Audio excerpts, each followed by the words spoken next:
I think we need to financially motivate kids to come to school. We're a capitalist system. If we put some capital into grades and held them accountable to a high standard and put a little reward on the end that's financial, I think we'd get better performance out of kids, just like adults. A bonus or something, you can't miss school.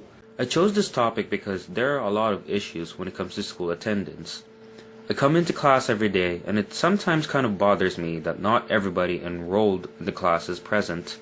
There are people who are absent for reasons that I do not know about, and that's what I'm going to find out today. But first, what is school attendance? Well, Google says that it is a baseline factor in determining student success. Successful schools begin by engaging students and making sure they come to school regularly.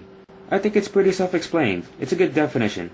According to the school report card that's given to us, 76% of students in our school has a 96% or higher attendance rate, which would be above passing. But what about those other 24%? Is it really that difficult to come to school every single day? So I've interviewed students and staff around Cleveland to get some insights on it. Let's break it down. There are three main reasons why students are absent. They either avoid class, don't feel the need to, or they just have to for necessary reasons.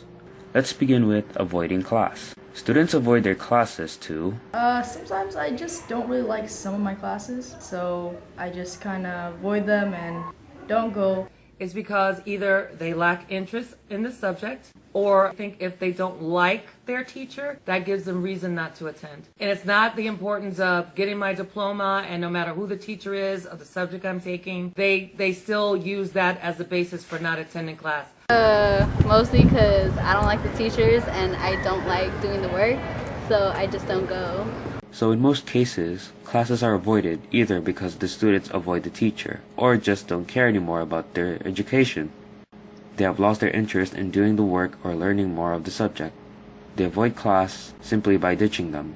I've interviewed someone who used to do it a lot to hang out with friends. Why do you set your priorities as friends first instead of your own classes? Because I can hang out with my friends. I like my friends more than I like my classes. And there's more to that. I want to share a story to you guys. Story time. This student was a ninth grader, first semester got 6 Fs. And I called him in and talked to him about it. And this student hasn't passed but maybe 4 or 5 classes since 6th grade. So we continue to pass students along without having them master something, and they keep getting pushed along and they fail. But in this student's case, basically that the reason why he's failing so many classes is because essentially he's being defiant. He is failing classes to strike out at people, at the system, for making him come to a place he doesn't want to come. He doesn't like school. He feels as though that he's being forced to come, and which is why he doesn't do anything while he's here.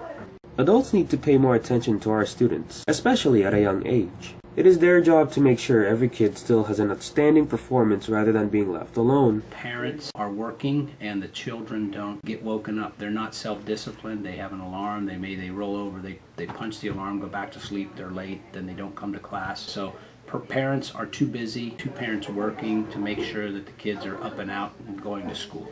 And I'm pretty sure we can all agree that we have a mindset that if you're already late, you take your time because you can't be late twice.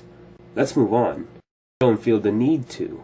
It does have some similarities to the first one, but this is what makes it different. Some reasons would be like either I don't feel like coming to school and so I just don't come. Because I'm lazy. I guess in a way it's still avoiding the class, but I wouldn't say that it is as extreme as ditching or avoiding the teacher.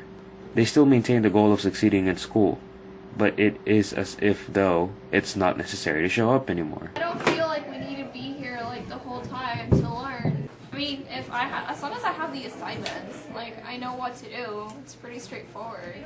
I greatly care about my education, so I try to be here as often as I can, but sometimes when I don't feel like it and I'm not going to do anything in class and I know it, then why show up if I'm not going to do anything?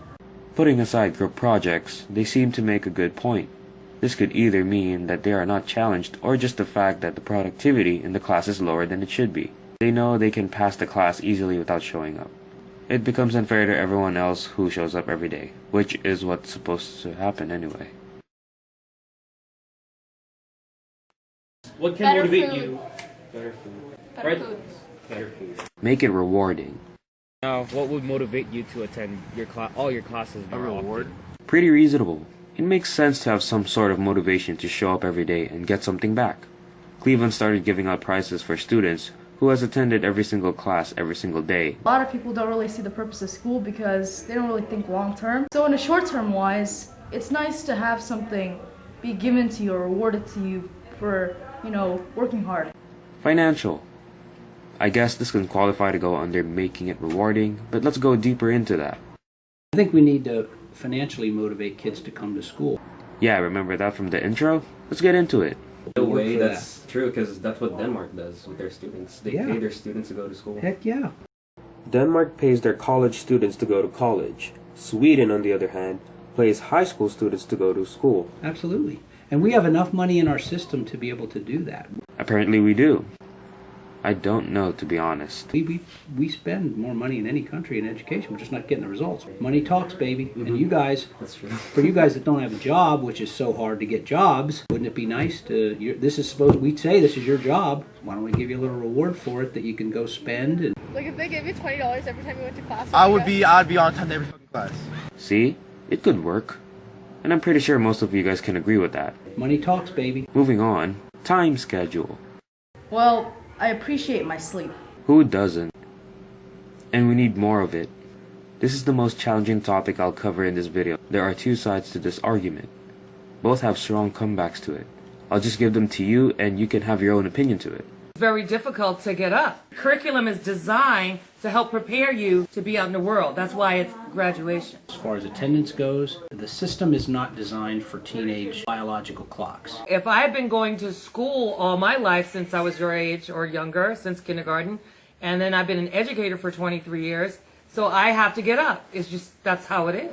The school system is designed for parents, and it's really based on an agrarian system where we worked early in the morning on the farms, where we start early. Good about zero period is it's teaching you when you hold down a job, you have to get up. You can't be, I'm tired, so you compensate, right? You learn how to go to bed early. If I have to get up at 5, by 9, I'm in bed. We want students to be more attendant to school. We need to start at about 9 o'clock rather than 7 or 7:57. So if you were to look at attendance rates at zero period, I'm pretty sure a lot of kids fail classes because they don't show up on time ready for school. No, babies need more sleep, not teenagers. There's no babies here. This is high school. This is what you learn. Because in 4 years, when we walk you on that football field and say goodbye, some of you are old enough to be out on your own. So if you don't learn how to get up in these 4 years, you're doomed for trouble. All I have to say is, sure, Miss Holton makes a good point.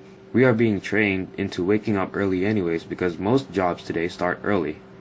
But it doesn't necessarily have to be that way. If we are expected to succeed in life, it's important to pay attention to our body's needs first before we do anything else.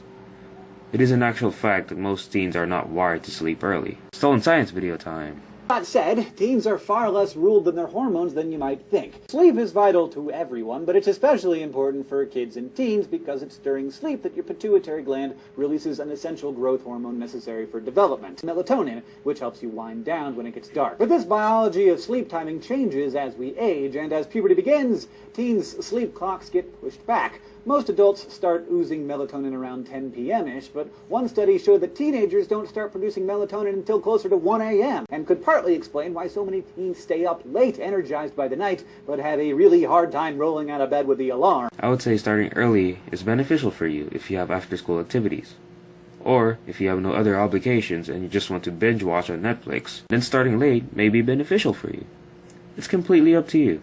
You decide your opinion on it. I feel like school, it's rather boring. I think if teachers try to make learning more fun or something, then I would actually feel like coming to school more often. On one by one, I do it by making my class interesting, making my class enjoyable, and if people enjoy my class, they keep coming back. I don't really have an attendance problem in zero, but now that they get up, once they're there, they enjoy it. They want to keep coming back. So all of a sudden, the 7 o'clock doesn't matter because I need my yoga. I want to go to yoga because they know the difference. They've experienced the difference of how they made them feel. And the same can go with any subject. It's like if you're struggling with a class, you may not want to go. But if you succeed, you study, you go to tutoring, Then now you're getting B's and A's, you're jazzed. And now it's like, I fit in, yeah, I could do this class. But you have to try first. It's all about trying and routine, you know? It's just getting used to routine. As mentioned earlier, it was said that 0 period attendance is not always the best. I believe it's true. I've had 0 period for 2 years in a row, and only around 50 or 60% of the students were active during my time.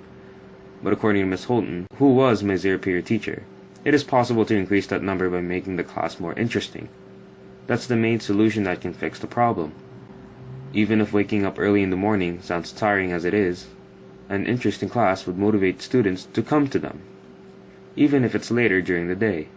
Students, on the other hand, should not give the teachers more problems. Teachers are also human, and all they want for you to do is to graduate. Be successful.